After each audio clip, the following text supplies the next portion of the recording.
All right. Welcome back to Kush Funds. It's your boy TrelleMadeThis. This is where I react to epic media. Today, we're going to get into Judge rips into a man accused of offering Young Dolph's murderer for a request to lessen bond restrictions. Are you serious? You have conspiracy to pay to commit murder, and you trying to get people to lower the bond restrictions? For people who don't know, Young Dolph, one of the most high-profile rappers ever to exist, has been murdered in his hometown, returning to see his family and to give out turkeys during Thanksgiving or something like that. I think it was bound Thanksgiving, and it's a lot of twists and ties with the case, but supposedly this guy Hernandez Govan was the one who orchestrated it all. And I never personally got to meet Young Dolph, but I heard that he listened to one of my songs and he liked it. So that's just big enough for me because we love Dolph down here, and we hate that he gone because we won't have no more of that epic music. It's just a whole bunch of young fake killers want to kill motherfuckers for stripes, not for what's right. But supposedly Govan's daughter was supposed to be a rapper, and she ended up.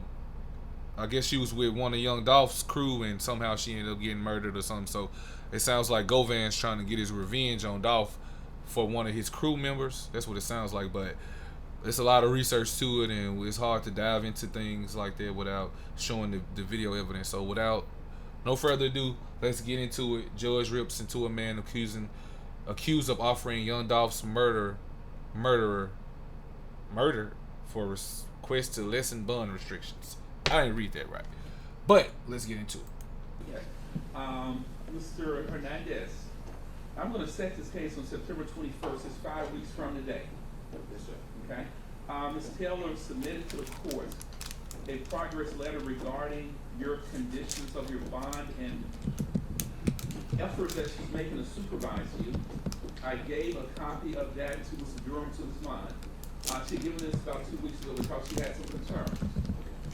She's indicated that you're asking for some relaxed conditions on your bond, that you want some of the restrictions removed or want some of them lessened.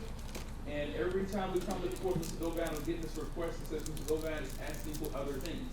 At first it started with you wanted to go clothes shopping. I think her response was you can have Amazon.com deliver your clothing. Yes, sir. You also wanted to go grocery shopping. I told you to call Kroger and they'll deliver your food to your house.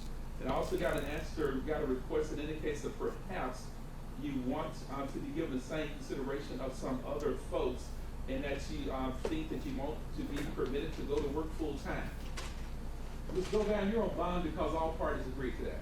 Those conditions were set by this court. Those were conditions that all parties agreed to, and I don't see any reason at all why this court should relax those conditions and tell Ms. Govan, we're going to let you go back to being a fully fledged person with no restrictions at all. Go to work when you want to, go shopping when you want to, leave the county when you want to, go to other places when you want to. Ms. Govan, you're on those restrictions for a reason. And part of those reasons is for your own safety.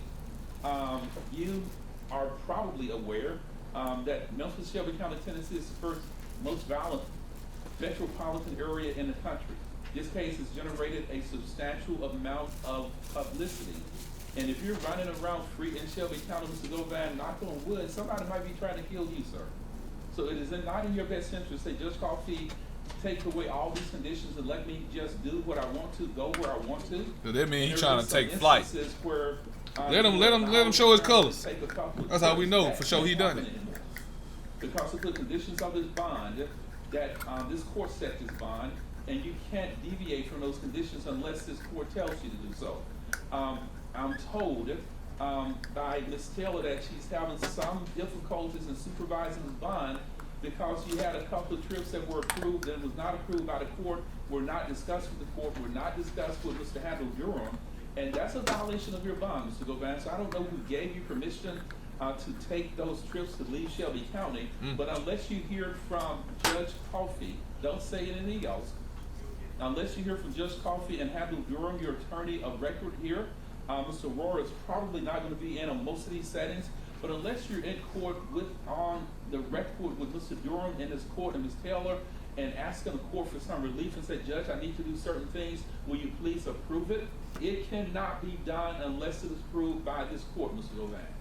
You understand that, sir? Yes, sir. And please, please, please stop asking Ms. Taylor, probation management group, if they can relax these restrictions or if they can do certain things or let you go shopping or let you get a job, because she doesn't have authority to do that. Ms. Taylor will do what the court ordered when I entered the bond conditions on this case and placed those conditions under seal.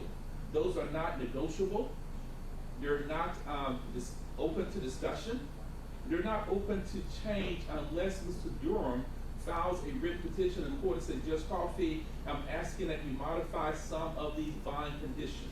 Now, unless Mr. Durham asks for Mr. Govan and talk to Mr. Durham and say, will you please address Judge Coffey? You lucky in here, Govan. He'll do so. But I think what Mr. Durham will tell you is that Mr. Govan, it could be way worse than what it is, man. Less that you are So on respect bond. that, bro.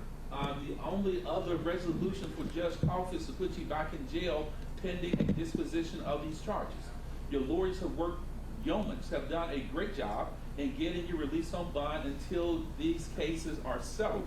But I do not intend, and I want you to hear me clearly, I do not intend, unless there's a substantial change, I do not intend to change the conditions of this bond and say, look, I thought about this, but I want to relax this. So unless there's some earthquake change, something that's significant, that says, Judge, something has come up, we're asking you to modify these bond conditions. Mr. Govan, the bond conditions that were entered when both sides agreed to release you on bond, those are immutable. They would not be changing, sir. It could get worse. It could get more restrictive, but they're not going to get any less restrictive, Mr. Govan. You understand that, sir? Yes, sir. Keep working with your lawyer.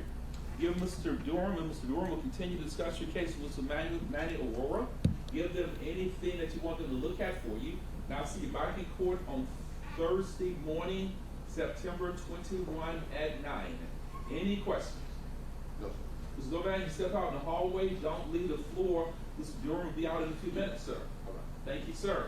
I'm page 1, Mr. Handel Durham, and Ms. Debbie Taylor. Thank you all. Thank you. Yes, sir. Well, with that being said, before the motherfucking ad kick in,